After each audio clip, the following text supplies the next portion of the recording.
One of the easiest ways to become a better home cook is to make your own salad dressing. Not only will you save money, but homemade salad dressing is surprisingly easy to make, and it tastes 10 times better than anything you buy at the store. So today I'm sharing 6 of my favorite recipes, as well as how to pair them so you can make amazing salads at home. We're starting off with a classic red wine vinaigrette, and it's a classic for a good reason. It's super quick to make, and it's made exclusively of pantry staples, so you might be able to make it right now without even going to the store. Grab a jar and start by adding in your red wine vinegar, about 2.5 tablespoons. Then squeeze in a tablespoon of lemon juice, which is going to add a lighter, fresher acidity. A little bit of maple syrup for some balance, and Dijon mustard is going to add a zippy tang, but it's also going to help emulsify the vinaigrette, so it's not too thin and it doesn't split. Grate a couple cloves of garlic right into the mix to punch things up a notch, and then a teaspoon or so of dried oregano for a lovely herby flavor, and then some red pepper flakes for a kick. And of course, some salt and freshly cracked black pepper. Now for the oil part of the vinaigrette, I've got extra virgin olive oil, and I'm just measuring it out on my scale so I don't have to get a measuring cup dirty. And if you find the classic mason jar lids a bit annoying to use or that they rust easily, try these reusable lids. They're super handy. I'll link to them in the description box below. This vinaigrette is not too thin or thick, and the flavor is pretty universal, so you can use it with so many different salad greens. For my go-to salad, pair this red wine vinaigrette with arugula and shaved fennel, along with sliced pears or apples and toasted walnuts. Next up, we are sticking with the classics. We're going to make a balsamic vinaigrette, but an upgraded version. Start off by roughly chopping 1 small shallot and 2 cloves of garlic. Now for the most important part of the recipe, the balsamic vinegar. There is a lot of variety in the quality and texture of balsamic vinegars. Generally, you are looking for something that is aged. That's going to give you better flavor and a thicker texture. And ideally, you want to get balsamic vinegar from Modena, Italy, where it is typically grown or produced. You know what I mean. A tablespoon of Dijon mustard. You'll see this pop up a lot in my salad dressings because not only does it help emulsify things, but it also adds this sharp, complex tang that I really love. Some maple syrup or your liquid sweetener of choice to ensure the dressing isn't too acidic, a little bit of sea salt, and a few cracks of black pepper. Plug her in! You may have heard that the ratio for oil to vinegar in a classic vinaigrette should be 3 parts oil to 1 part vinegar. Personally, that is way too oily for me. I prefer my vinaigrettes to be bright and zesty and fresh, so I typically will do anywhere between a 2-to-1 ratio or even closer to a 1-to-1 ratio. It's looking nice. Wow. It's got such a rich umami and this lovely tang. Because of the relatively creamy nature of this dressing, it's going to be better with lettuces that are a bit sturdy. One of my favorite ways to use this dressing is to pair it with thinly sliced or shredded Brussels sprouts, along with sliced tart apples, toasted hazelnuts, and fresh parsley. For our third dressing, we are leaving Europe and heading to East Asia, or at least we are using some East Asian ingredients for a killer miso-sesame dressing. Start off by combining 2.5 tablespoons of rice vinegar and 1 tablespoon of white miso in a jar or a bowl, and whisk them together until you no longer see any large miso clumps. Not a nice sound.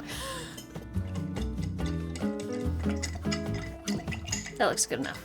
We'll also grate in a few cloves of garlic and an inch of fresh ginger. And for the oil, we're using a mix here of sunflower oil, which has a really neutral flavor, and toasted sesame oil, which is going to add this incredible nutty richness and lovely mouthfeel.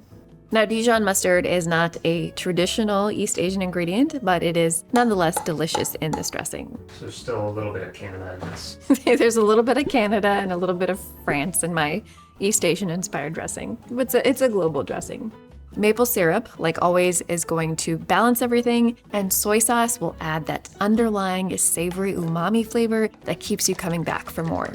Shake, shake, shake, shake, shake, shake, shake your dressing, shake your dressing. There's a reason I'm a YouTuber and not a singer.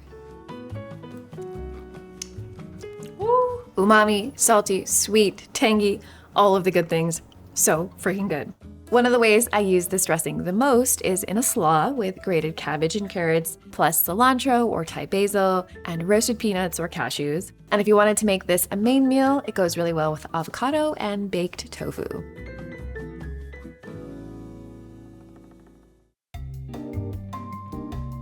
Our next recipe is a creamy basil jalapeno dressing.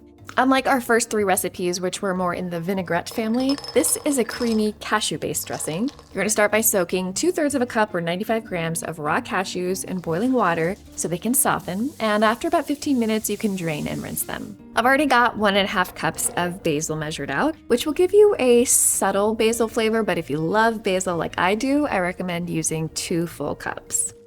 I know jalapenos can be a little intimidating if you don't eat spicy food, but I promise it's easy to adjust the heat level in this recipe. The key is to cut away the interior part of the jalapeno. That's the membranes and the seeds, and set that aside for now. That's where all of the heat lives. The rest of the jalapeno is actually quite mild. It's like a green bell pepper with maybe a little bit of heat. If you can handle the heat though, just add the membranes a little bit at a time and blend, then taste, and you can keep adding more until it tastes perfectly spicy to you.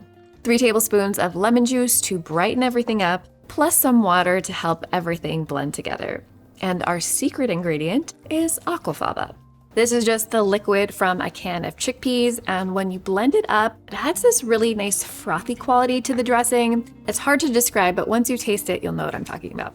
And just 1 or 2 tablespoons of olive oil, or really any oil you like. Blend her up.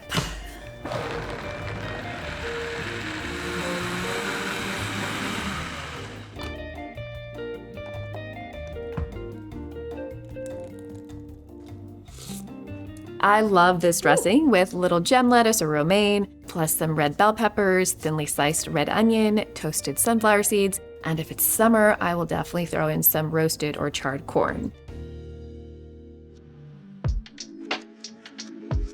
Moving on to a citrus date dressing. It's actually from my cookbook, Big Vegan Flavor. You can find tons of other salad dressings and a whole chapter on epic salads. We'll get started with our medjool dates. We'll be blending these up, so be sure to remove the pits first. And the dates are going to be our source of sweetener instead of maple syrup, but they're also going to naturally creamify the dressing. Since this is a citrus dressing, we need some big citrus flavor. You're going to start by grating 2 teaspoons of lemon zest and 1 to 2 teaspoons of orange zest right into the blender. And of course, we'll need the juice of both of those as well. It's a little bit easier to juice the lemon than it is the orange. No. Doing my best. Oh, well, there's some orange going in. That's fine. That's fine. That's fine. Oh. I'm adding 2 teaspoons of whole grain mustard here, just to give our friend Dijon mustard a little bit of a break. But if Dijon is all you have, that is totally fine. And to zhuzh up the flavors, we've got a few different spices: sweet or hot paprika, cumin, and coriander, as well as our 2 standbys, salt and freshly cracked black pepper. And cannot forget the extra virgin olive oil.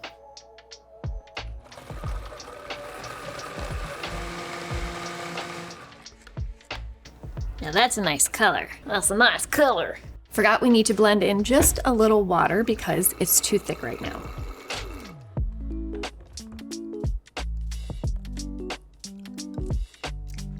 Woo! That is so good. It has this lovely sweetness and a little bit of citrus fun sunshine flavor. A fun and fancy feeling salad that you can whip up at home with this citrus date dressing is to pair some endive leaves with thinly shaved fennel and raw beets, as well as some fresh citrus like car oranges and some chopped roasted pistachios. Next up, we have a lemon-tahini dressing. It's creamy and nutty thanks to tahini, and it has so much fresh lemon flavor that's going to instantly wake up any salad. Seriously, I make this one at least twice a month. It is so good on so many salads. Start by measuring out a 1/4 cup or 56 grams of tahini. These are 2 of the brands I really like using. And for our acidity, we'll squeeze in some lemon juice, a 1/4 cup or 60 milliliters of that.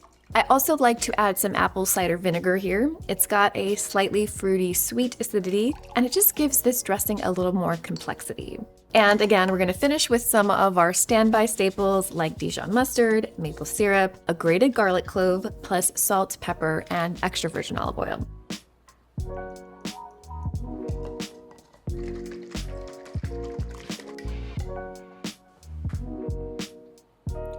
One of the ways I use this lemon-tahini dressing the most is to pair it with kale and romaine, plus roasted chickpeas, which I always have on hand, toasted walnuts, and sauerkraut. It is so simple, but so good.